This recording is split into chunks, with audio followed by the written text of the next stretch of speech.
Hey guys, this is AgentMindStorm, and today I want to discuss the problem with servers on Bedrock Edition. There are currently 4 servers in the world, and here they are. There's Lifeboat, PvP, Cubecraft, and Mineplex, and these all have separate issues, but I'm going to be discussing them just overall today, as why I don't really play them too much. So let's start with Mineplex, because this one is actually one of the better ones. I'd say it's probably ranks first or second of all the servers. I'm not going to be ranking them or anything, but, like, it's pretty good about this stuff. And what I'm talking about is microtransactions. There's always microtransactions. What? Okay, turns out they changed this area since I was last in the game, but they didn't actually change any of these options.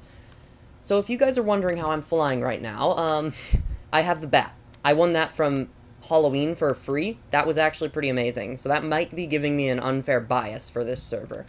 But basically, it operates mostly okay with stuff. Like, it's got loads of all of these things, like the cosmetics, but once again, they're all just cosmetic. That's all they are.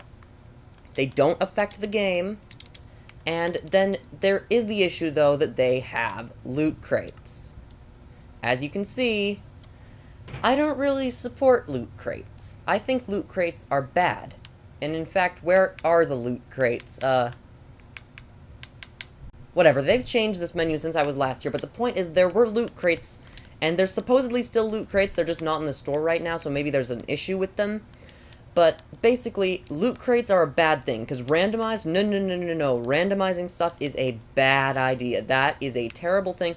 So Mineplex is not the best about it, but it's pretty okay. It doesn't offer any in-game advantages, but it does offer this really cool flying thing that I got for completely free for Halloween, so might be biased there. Now, we're going to be checking out PvP next, and this, in my opinion, is the saddest one. They originally vowed that they would be the greatest server. They wouldn't have all the microtransaction stuff, no in-game advantages, and they've technically held to that, but they also really haven't. Because first off, right when you load into the server, this is one of the big problems. They're always shoving monetization, not just within PvP, but with most of the servers. They're always shoving monetization in your face. Right to your left, tap to shop. Then there's VIP rank and cape. There's PvP mods. Like, why?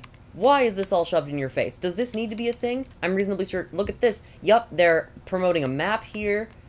Like, you have to walk past all this crap, all this stuff that you don't want, all this terrible stuff, all these microtransactions in a game for a specific server.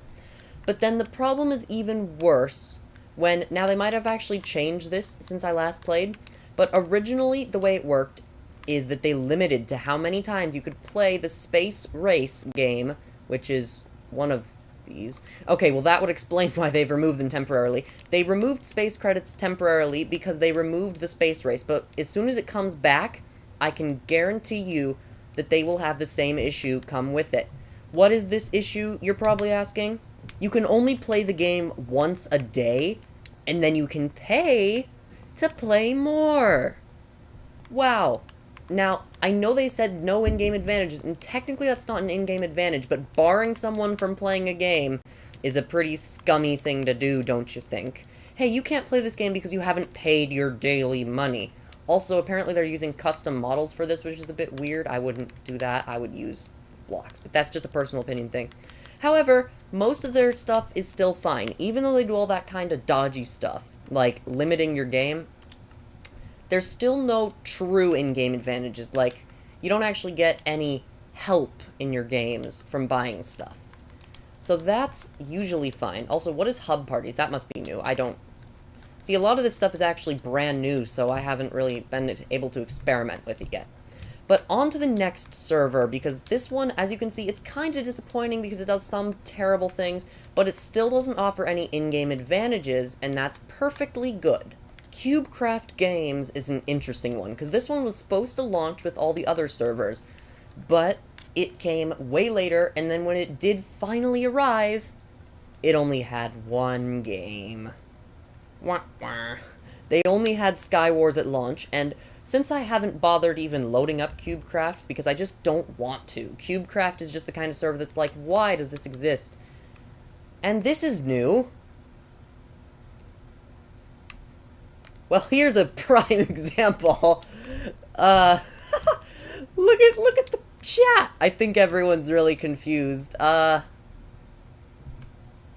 Okay, well, let's just ignore what's happening here. The entirety of Spawn has disappeared. Good job in PvP. That's another issue with servers, is that they're terrible, they're laggy, and they have all these bugs with them. I wasn't expecting something as crazy as this, though.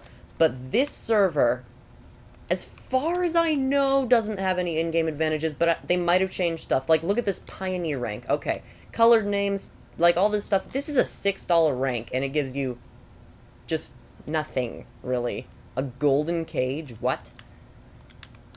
But the point is, this server's mostly okay. It just has a very small amount of games. And they don't support stuff. Like, see, stats, achievements, and leaderboards are on their way to Bedrock Edition, but aren't quite ready. See, they weren't ready to launch. As you can see, they do have more games than one now. They actually have 3. And Egg Wars is a pretty fun game.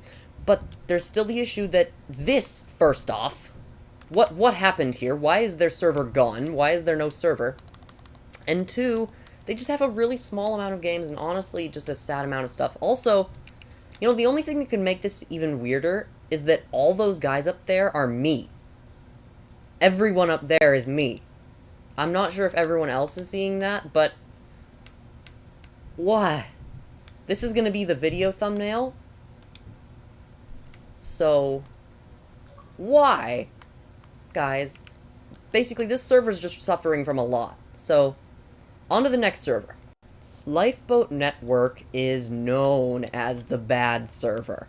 This is the server that is intentionally a jerk to people. Like, for example, to allow you to change your class in a game, they made you run like 150 blocks there and back. That's the worst. They actually did change that recently because of the absolute uproar that people got in, but it was just sad, honestly. And I'm like 99% sure there is a way to pay for power, which is a, look at, we got a supply drop, we got energy core, which definitely sounds like a supply drop or something. Wait, what is this? Oh, look, it's paying for power. You can pay for an energy core to get an advantage. And look, you can pay for a 30-day creative mode plot. Lifeboat is the worst server, and this is the example that I'm going to use when talking about the problem with servers. These servers are not dedicated to quality. The games will crash, it freezes, it literally crashes the entire game sometimes. People are lagging like crazy. Just, Lifeboat is the epitome of everything that is wrong with servers. It's bad quality, it's got terrible microtransactions. And here's the insulting thing about the microtransactions, to be entirely honest. Usually, on the other servers, they keep them annoying, but okay. On this, they literally make you pay to be able to play survival mode. You can't play survival mode for longer than 30 days and have a plot without paying. You can't... Okay, that's just a pet, but like, supply drops for a minigame? Really? What I'm saying, guys, is Lifeboat is a problem. The stuff that happens here is a problem. And this is what's wrong with servers. They make you pay money for power, which incentivizes you to pay more money that only works on a one server. It's just... Lifeboat is the worst server. If you are going to play a server, don't play Lifeboat, don't support them, don't put people in their games. They are just sad. And the worst thing is they have the most games, but they also have the lowest quality server. Because just paying for power, like, look at this. It's not even permanent. You pay 4 or 3, I don't know how much money 490 coins is. See, this is another problem that I'm not even going to get into. You only get this for 30 days, and then your money is just sucked away. And, it's just sad. Why? Why is this a thing? Why is this allowed?